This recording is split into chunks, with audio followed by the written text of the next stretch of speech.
Hello, everybody. Welcome to Symmetry Live. This is Natasha Helfer, and with me, I've got two of my fabulous team members, Lisa Butterworth in Idaho. Say hello. And hi.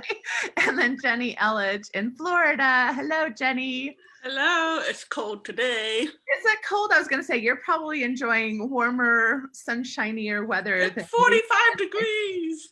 We love it here. Is everybody bundling up? Like, yeah, 45 degrees, everybody's in shorts.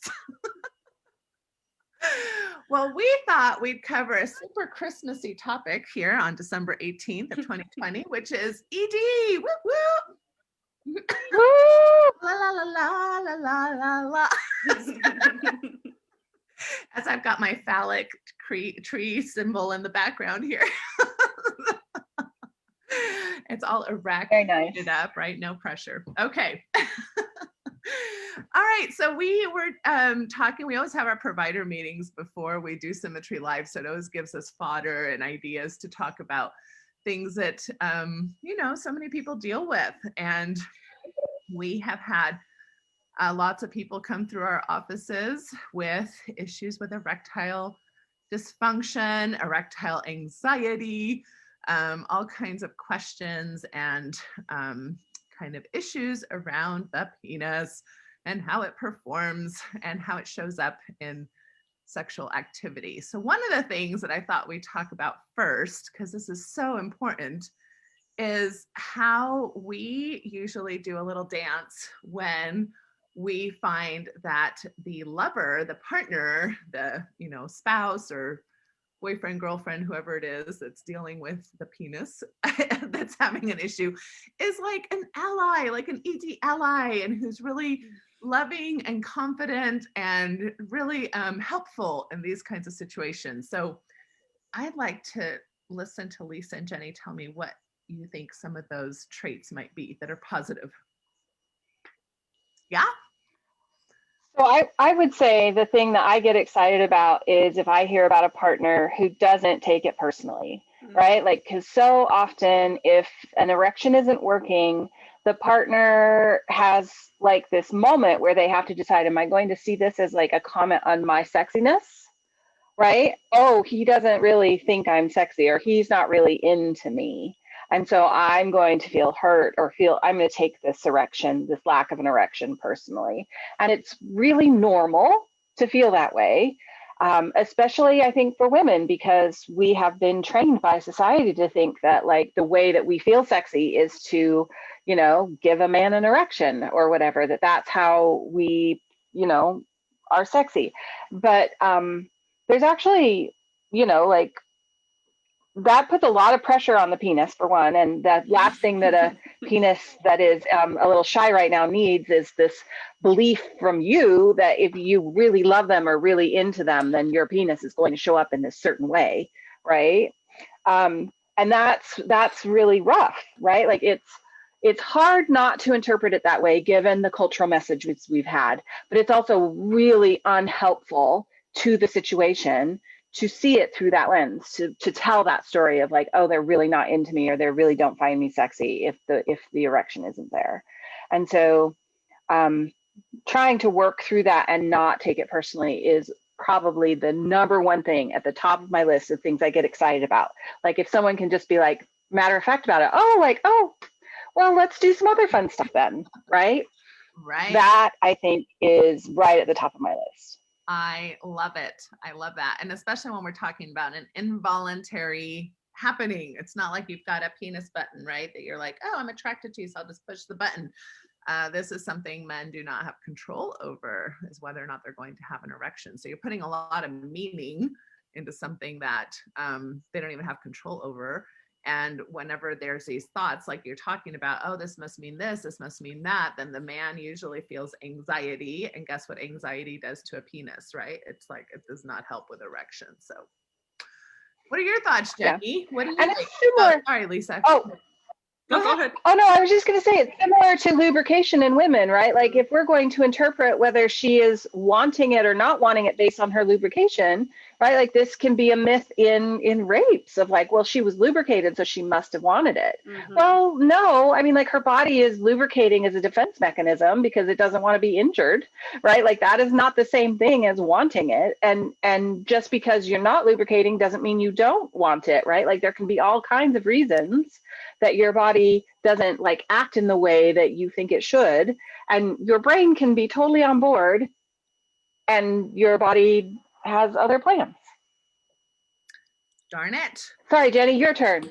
Yeah, I was thinking that women can have a lot of unhealthy narrative that they tell themselves about whether their partner is having an erect penis or not, or all of a sudden, like if you're in a longer term relationship and it wasn't an issue, and then all of a sudden it is an issue, they're like, something must be going on, something, he might be cheating on me, or he might be looking at porn, or he might be masturbating too much type of thing. Those types of narrative could also be working with the women, and they need to talk about that. But that's something I've come across in working with some of my clients before. Yeah. And I would add too that gay partners oftentimes have this narrative too that I must not be desirable or attractive or not be turned on by me. That can affect a male partner as well. So one of the things that I like, piggybacking on what Lisa said, is so not taking it personal. I also like it when people don't blame game, right? So like, what's wrong with you? Or kind of take a shaming approach. Like, can't you get it up? Like, what's the deal?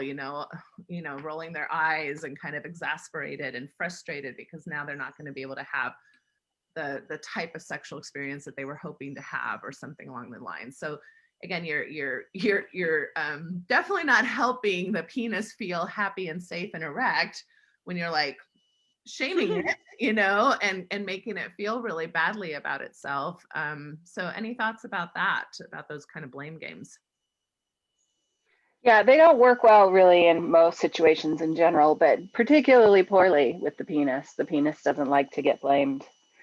I also love when partners are willing to get sort of creative and like move into some communication of like, are you interested in an orgasm today? Like, do you want to keep working on this? Because, I think it's always assumed that like we have to keep working toward the orgasm, but sometimes you don't want to, but then sometimes you do, right? And then getting creative about what that might look like, right? Like if it's not going to look like penetration today, can we do a hand job, or can we do some oral work, or can we, can I watch you while you masturbate, or help while you masturbate, or, like there are different, like when a partner is open to being creative to what that sexual experience might look like. It doesn't have to include an orgasm. Maybe we can just make out, or maybe we can, because sometimes it can give a partner who is struggling with erection, it can give them great pleasure to give you pleasure. So maybe if that person who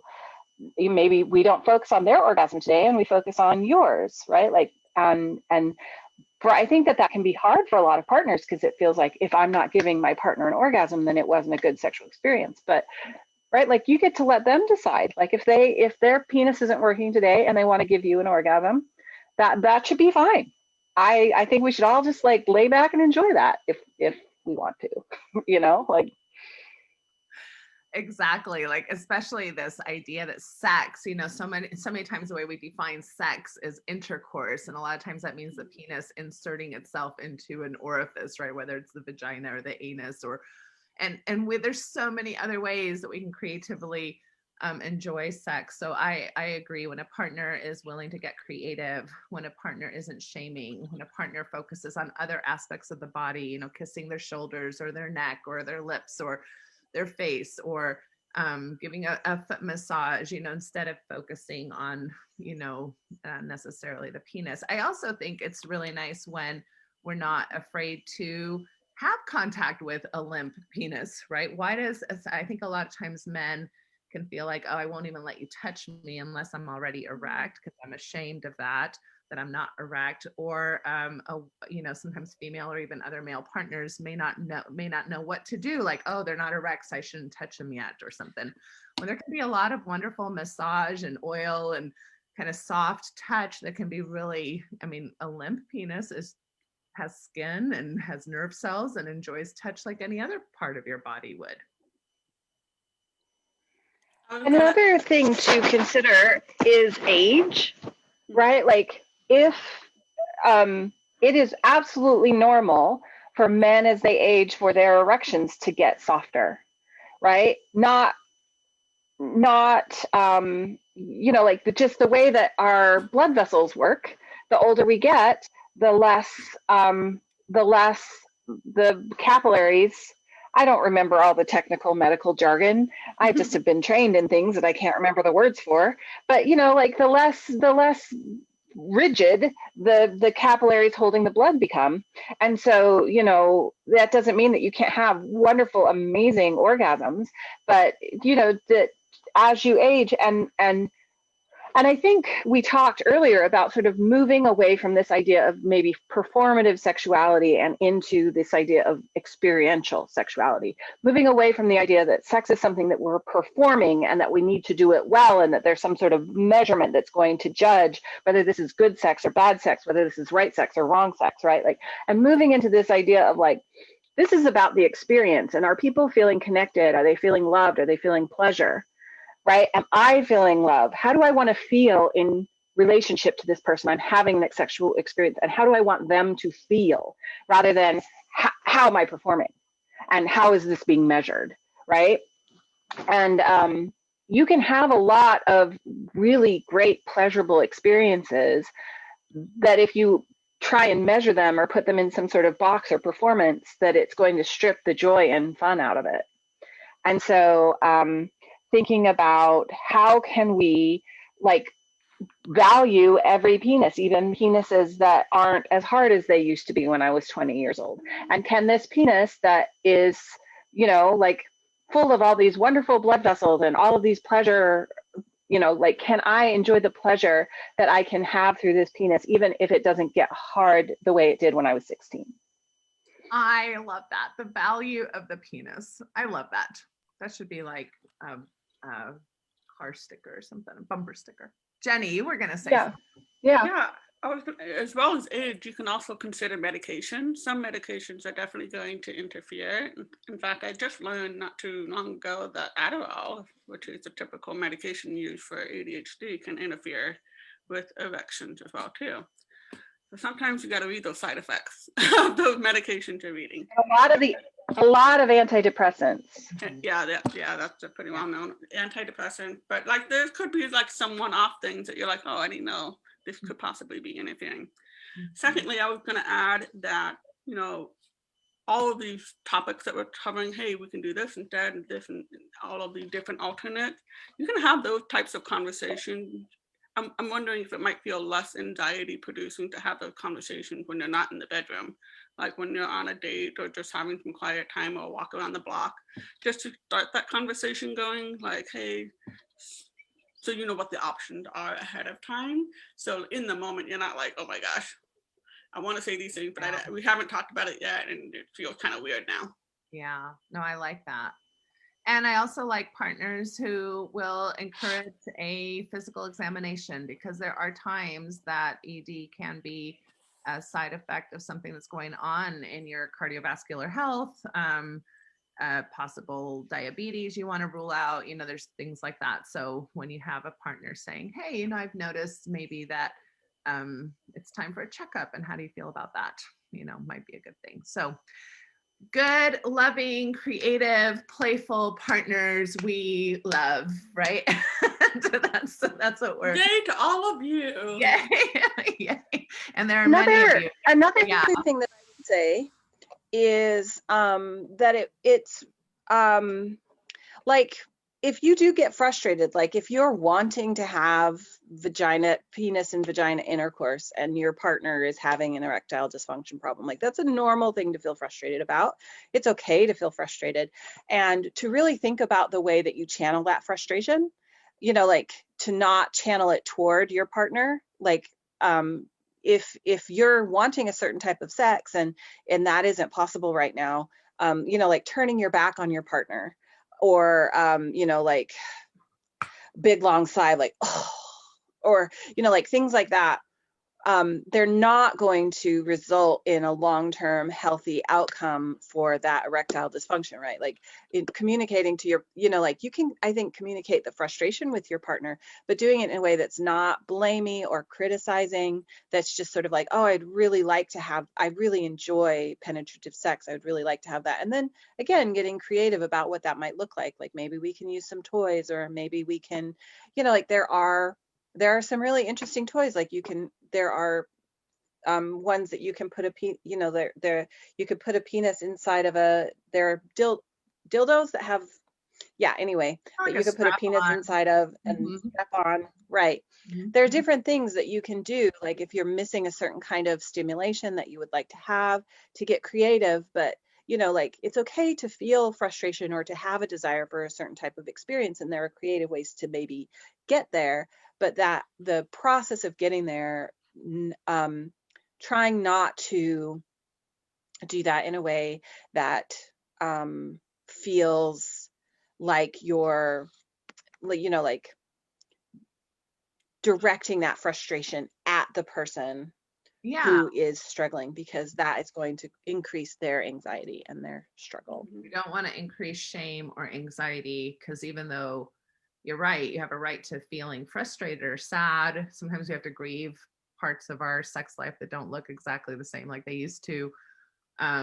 If you express that in a way that's going to be harmful, you're actually going to promote the problem being worse. And why, as a sex therapist, we usually include the partner in ED treatment just from an educational perspective, and making sure that they are an ally to the treatment process instead of causing problems at home that are making the matter worse without, unintentionally or not meaning to. So avoidance, we don't want to avoid the topic. We don't want to shame the topic, and we don't want to increase anxiety around the topic, right? Really fast. Go ahead.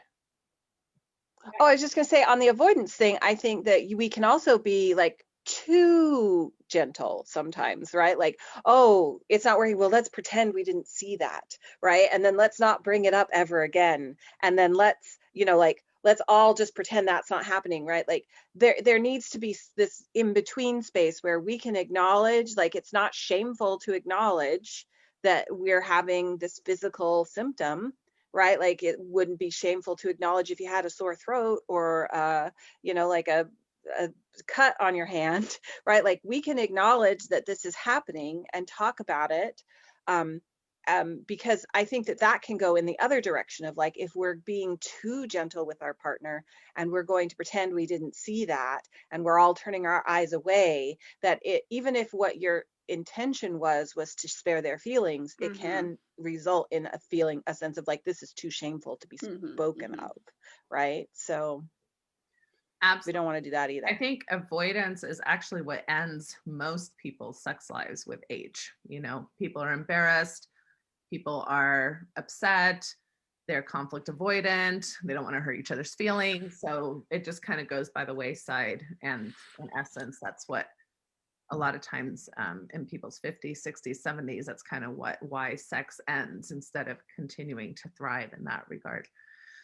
Really fast before we go, we wanted to touch base on how sometimes ED can play a role in post-divorce and also post-faith transition, because here at Symmetry Solutions, we deal with a lot of these issues. I mean, we're kind of experts in the fields of sexuality, we're experts in the fields of faith transitions, and we're experts in the fields of relationships, which sometimes includes divorce and dating. So Jenny, do you want to talk a little bit about kind of some of the reasons why some of that anxiety may happen post either a divorce or a faith transition?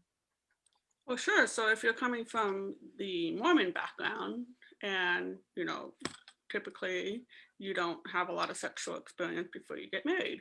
And so during your marriage, it's all like, okay, this is between you and I. That may have been working well, may not have been working well. If you're going through a divorce, typically, or you're in this post-Mormon space, you have more permission. The space opens up a little bit more, and it can feel like what are the rules here?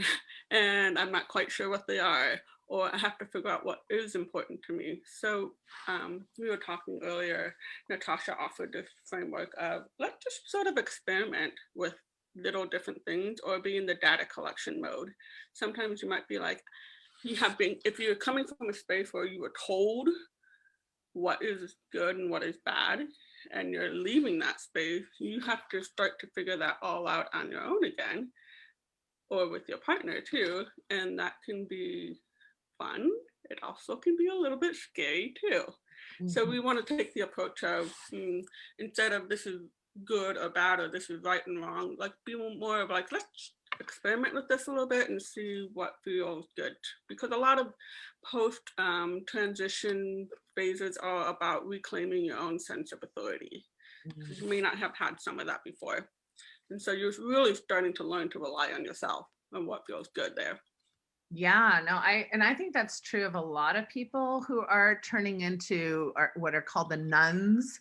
So NONE, we're noticing a big shift in religious practice within our country. And a lot of people are going, especially from fairly conservative religious backgrounds and upbringings, to either more spiritual, abstract, or even atheistic or agnostic spaces that are not so formally organized. And many of those people come from backgrounds where sexuality was monitored in some way or another, and therefore either don't have a lot of experience pre-marriage or even within the marriage, had a lot of sexual dysfunction, that those may be playing some of the roles as to why they divorced.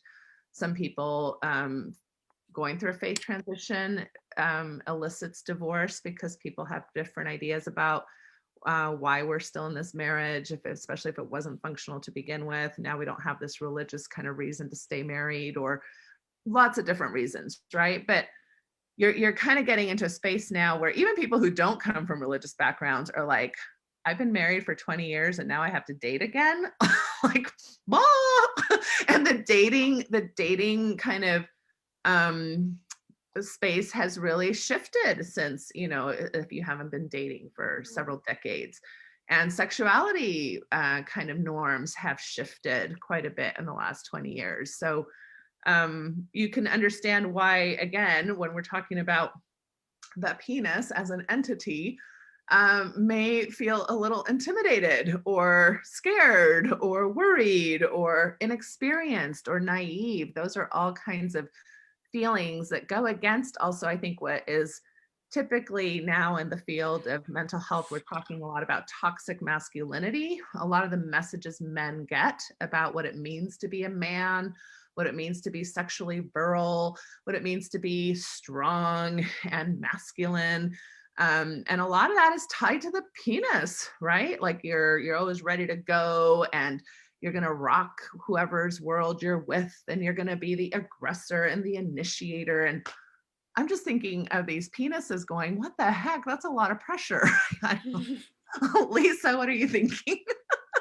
It is a lot of pressure. And then the other element that we talked about was that, like, you go from this mindset of like, I was married or in this religion and everything was forbidden, or everything was everything, like was this, and now maybe everything's on the table perhaps, but I don't know what I want, like I go from famine to feast or something, and now I'm not even sure what I like at the table or what I want to eat at the table, or and I used to feel starving, so anything I could get, I'd stuff it in my mouth as fast as I could, right? And now that I have all this, like all these options or opportunities, I'm not sure even what I want. Like, I don't know what my sexual palette is. I don't know what my desires are. My desires used to be really driven by the forbidden. And now that nothing's forbidden, how do I know what I want? Because I could have whatever I want.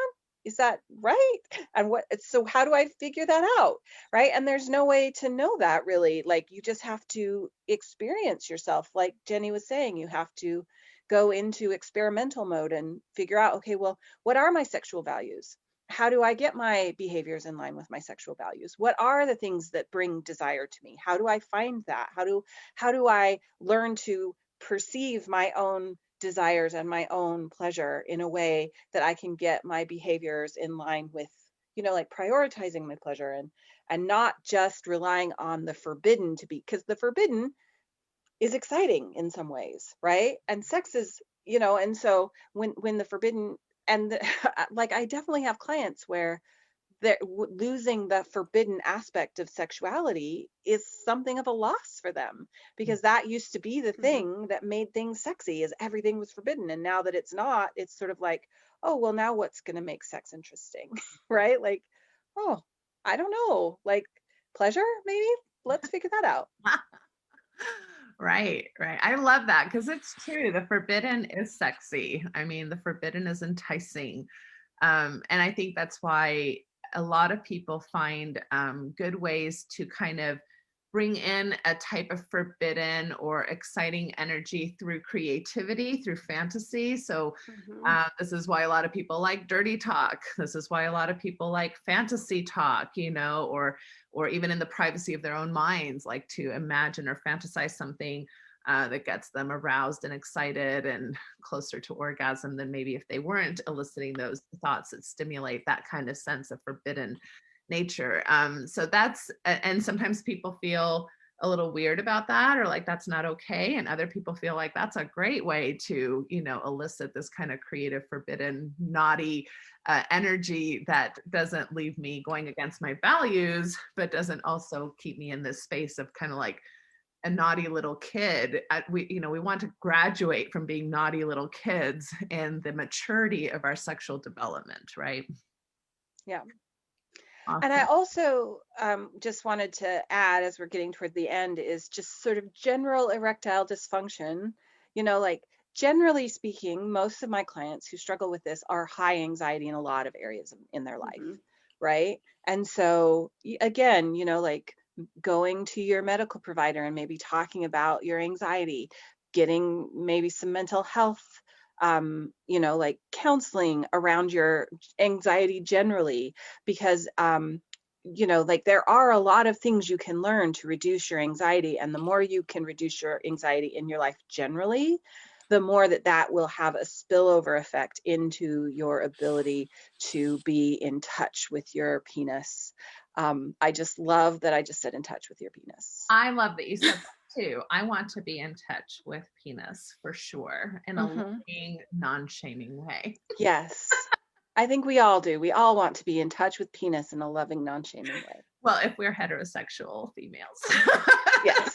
Or homosexual males, or males with their own bodies. Or bisexual males, or anybody who likes any penis liking person. That's right.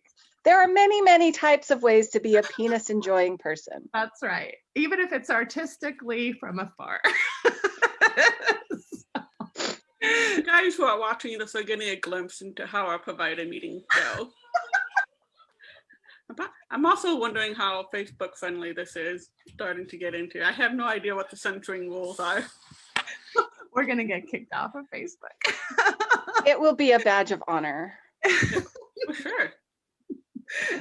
All right, Jenny, any last thoughts from you? Oh, I love it. Again, anytime we're dealing with any sort of physical dysfunction, we're always going to refer out to making sure you've had a physical, making sure you're well informed with your medication, and then we'll get into what your relationship is like, what's happening in the relationship. Is that an indication of something underlying, that there's something else that's not working well in the relationship? And then we also wanted to talk about values. So depending on where you are, if you're in a marriage and you're transitioning, your values might be shifting along with that too. And so then you have to kind of negotiate that part with your partner. If you're also transitioning in your belief system and not in a relationship and you're exploring and dating, that could be like, whoa, we have a whole new world here that we have to explore, and that can be overwhelming too. Right.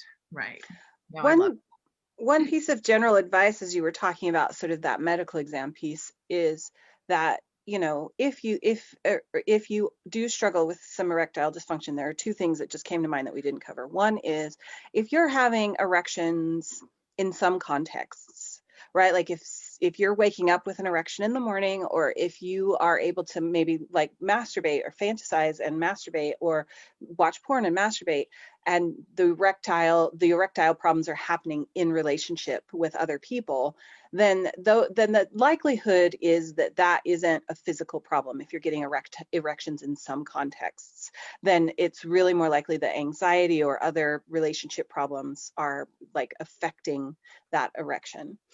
So that's just a general piece of advice. And then another piece of advice that I don't think I said today is that, like, if this does happen to you, just recognize that it happens a lot more than you know.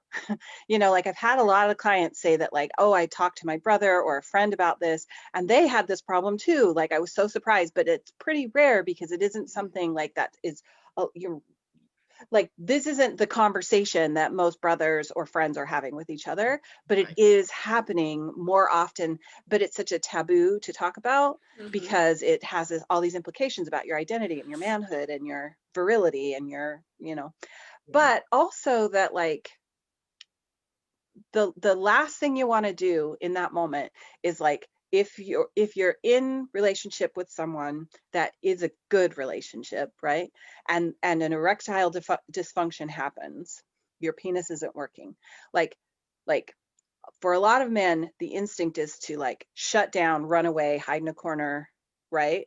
And that can create a cycle, and then this fear that it's going to happen the next time, right? So my recommendation would be take a deep breath and refocus towards something that isn't, you know, like, keep going with the sexual experience if you can, or start snuggling and have a conversation with your partner, and like not to shut down, go into a shame spiral, run away, because that action after an erectile dysfunction can become a really deep hole cycle of shame running away that can really deepen it. So if you have gotten into that shame spiral, you know, like, you have more work to do than if you can just sort of, like, maybe refocus on giving your partner an orgasm, or refocus on some conversation or some snuggling or something where you're not, like, digging a pit and hiding in it. Yes, because that's what you're describing as the performance anxiety feedback loop. Right. Right. So once you're afraid of something, it's kind of like, you know, falling off a horse. What's the advice? Get back on the horse, because if you don't, then you're going to get into your head about how scary it is to get back on the horse. You're going to remember how scary it was to fall off the horse. Right. And so you want to kind of get right back into the groove of things. And although I agree with Lisa that there's definitely more than likely psychological components, especially if you do have erections at other times, you still want to rule those out, because I've had it where sometimes just a difference in being able to, you know, maybe it takes a little more stimulation to get the same type of erection that you had before. And some of that can be physiologically based. And another thing that we didn't really talk about that's out there, I think most people know, are things like Viagra, Cialis. So there are injections that people can do. I know that doesn't sound very fun whenever you think about a penis and a needle. However, these injections are actually they're really not very painful. They're just a very slight prick. And they can, there's also penis pumps. There's all kinds of things that can happen to help the penis have, you know, a life that you want it to have.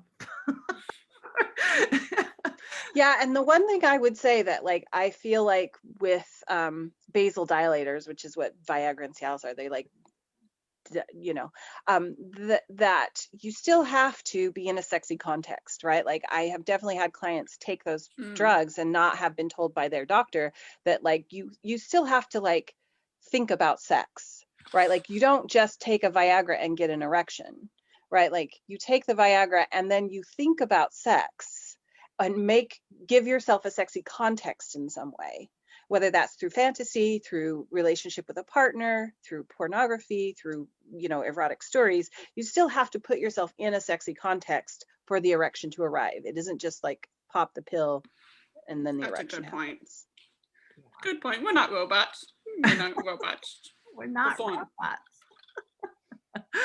Yeah, because I think a lot of people can have unrealistic expectations. And the one thing that we'd say about taking Viagra or Cialis, even if it works, is you don't want to use it as a kind of like a sliding away from actually still learning about your body, learning how to be mindful. Sometimes we want the solution really quick, but then we miss opportunities to learn about ourselves through other means that we're talking about. It's like a layering effect. You want to layer on. That is another thing you can use in your tool belt. Yeah, exactly. All right. Well, this has been a very jolly conversation. Ho, ho, ho. Ho, ho, ho. Ho. And a jolly new year.